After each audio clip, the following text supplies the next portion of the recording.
Something's really wrong with Prince Harry, and the world is finally saying it out loud. He used to be the fun one, remember? The cheeky royal who laughed with kids, wore those ridiculous costumes, and somehow still got away with it. But now, he's barely a shadow of that man. And here's the scary part. Those who once defended him, who cheered on his rebellion from royal life, they're slowly backing away, watching the crash happen in real time, like it's some twisted royal reality show. Harry has never been the most emotionally grounded royal, sure. But what's surfacing now is not just tension with the royal family or cringy podcasts appearances anymore. It's darker. Whispers are swirling. Things like drug use, sudden hospital visits, passing out without explanation, and people close to the situation, they're not keeping quiet anymore. Lady Colin Campbell, known for not holding back, and even Thomas Markle Jr., Meghan's half-brother, have started talking publicly. And what they're saying is chilling. According to them, Harry's not just struggling, he's mentally and emotionally shattered. And the fingers? They're pointing straight at Meghan Markle and her mother, Doria Ragland. Lady C took it all the way back to the beginning, Harry's birth. She even suggested that Princess Diana's struggle with bulimia while pregnant might have affected Harry at a psychological level from the start. Whether you believe that or not, her point is clear. Harry's always carried trauma, and now he's found himself completely surrounded by people who know exactly how to use it against him. So apparently Harry was found unconscious by his well-known longtime personal friend bodyguard, unconscious and apparently over something. According to Lady C, Harry's not just being manipulated, he's being stung repeatedly by Meghan, whom she calls the wasp in his life. Someone who feeds off his worst instincts, someone who encourages him to cut ties, lash out, and spiral. But it doesn't stop there. Thomas Markle Jr. took it a terrifying step further, claiming that Harry was actually found unconscious by his longtime bodyguard. And what's even more disturbing, no one in Harry's camp has denied it. No PR push, no damage control, just silence, which for royals is practically a confession. To take one guess at this, it would be that maybe Meghan and Doria cooked up a little something on the stove along with those bath salts. Then came the bombshell. Markle Jr. hinted that Meghan and Doria might have left something behind for Harry. Something laced, something drug. Wild accusation, sure, but he's not speaking like it's fiction. And when you recall the whispers about Doria's alleged past with pot and even crack, suddenly people are connecting dots that once seemed too crazy to consider. And Meghans Pattern? It's hard to ignore now. She stepped into the royal spotlight as an outsider, wooed Harry, then slowly, methodically helped him cut every tie to his old life. His military brothers? Gone. His friends? Disappeared. His bond with William? Completely shattered. And if you believe Lady C and other insiders, Meghan didn't just let it happen. She pushed for it. It's like she wanted Harry completely isolated, relying on her for everything. And let's not pretend money isn't part of this. If they divorced, Meghan doesn't walk away with much. But if Harry were to die, she becomes a royal widow. Suddenly, she'd have control over everything not locked in royal trusts, including what their children would inherit until they're adults. That's the chilling angle people are whispering behind the scenes. Not that Meghan's plotting anything directly, but that if things were to go horribly wrong, she's positioned to gain. And people are taking notice. Even outlets that once fawned over the Sussexes are stepping back. US Weekly, of all places, ran a recent cover story that didn't even bother sugarcoating Harry's decline. Allies have become spectators. No one's shocked anymore. They just sigh, shake their heads, and change the channel. Because the fairy tale?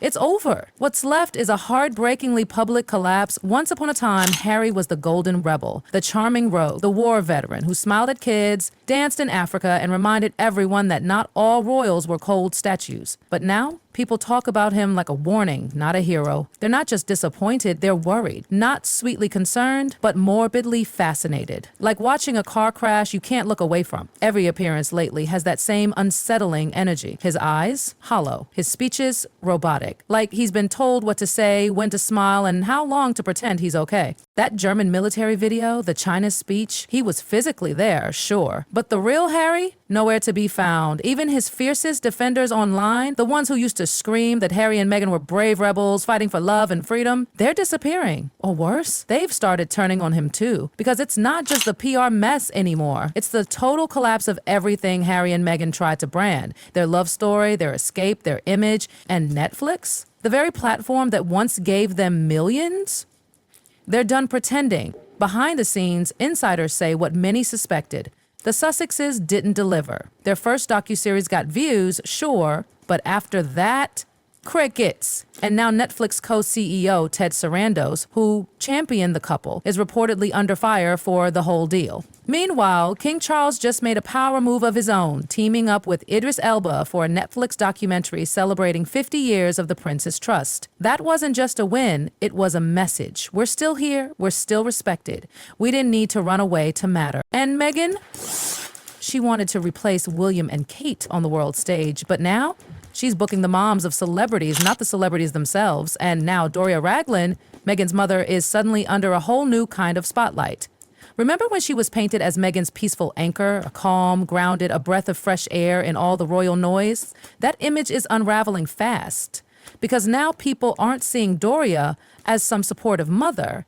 They're calling her an enabler, maybe even worse. The rumors about her past drug use, back in the headlines, whether they're true or not, the timing is deadly. People are starting to believe that both Meghan and Doria have played a part in isolating Harry, emotionally and physically. That instead of helping, they're handling him, keeping him cut off from the people who truly cared. And when you look at Harry now, it's heartbreaking. That light, the charm that made people root for him even when he messed up is gone, replaced by a man who looks lost, like he stepped into a dream that turned into a nightmare, and now he's trapped in it. This wasn't the freedom he imagined. This was a new kind of prison. The saddest part, no one seems to be reaching out to pull him back.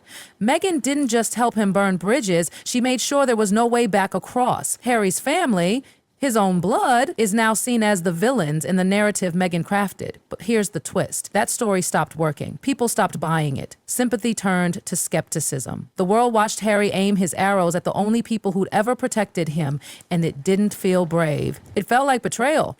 And now, he's run out of people to blame, the chaos is deafening, and the world can't unsee what it sees every time Harry steps into public view. That hollow look, that stiff smile, that aura of a man trying to hold himself together long enough to get back to hiding. It's no longer speculation, it's visible, painfully visible. His body language says it all. The slump in his shoulders, the flat tone in his voice, the absence of energy in his movements. You don't have to be a psychologist to realize that something inside him is broken. And the fans who once adored him, they see it too. People used to love Harry because he was real. Flawed, yes, but honest, fun, human. He owned his wild streak, but there was heart behind it. Now, that rebellion feels fake.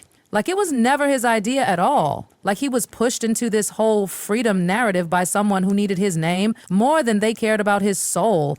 Lady C didn't hold back. She said Meghan didn't free Harry. She unleashed the worst in him. The parts that shut people out. The parts that self-destruct. The parts that can't see danger, even when it's standing right beside him, smiling for the cameras. And the whispers from insiders, they're turning into alarms. This isn't just about Harry making bad choices. It's about what happens if he spirals further. If the next story isn't just about being found unconscious, but something permanent. That's the terrifying part. These concerns aren't coming from tabloids trying to stir up scandal. They're coming from people who've known Harry for years, people who've seen the decline up close, and they're saying what everyone else is afraid to, that he's in danger, real danger, and no one close to him is doing a damned thing to help. And then there's Meghan. Her silence is screaming louder than any denial. There's this growing unease, a theory that's no longer just gossip, that Meghan's playing the long game. Think about it. If Harry gets worse, if he collapses completely, if God forbid something irreversible happens, who stands to gain? Financially, legally, even professionally?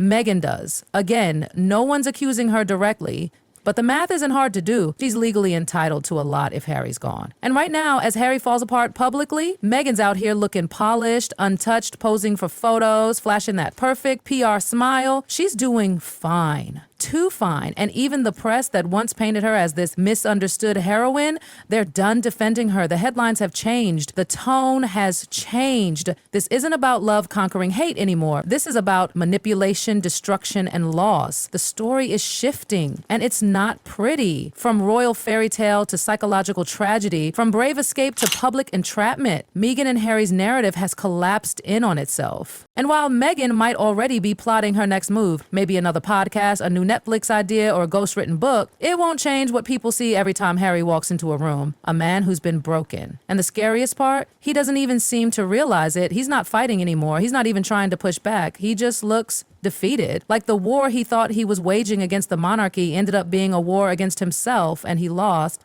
This isn't just a fall from grace. This is a full-on crash, a painful, public unraveling that no amount of PR can hide anymore. A warning to anyone who thinks fame can fill the cracks inside. Because if you push away the people who actually love you, who truly know you, you'll end up surrounded by opportunists, people who only see what they can take before they move on. And when they're done, you'll be left alone, broken, and wondering when it all started to fall apart.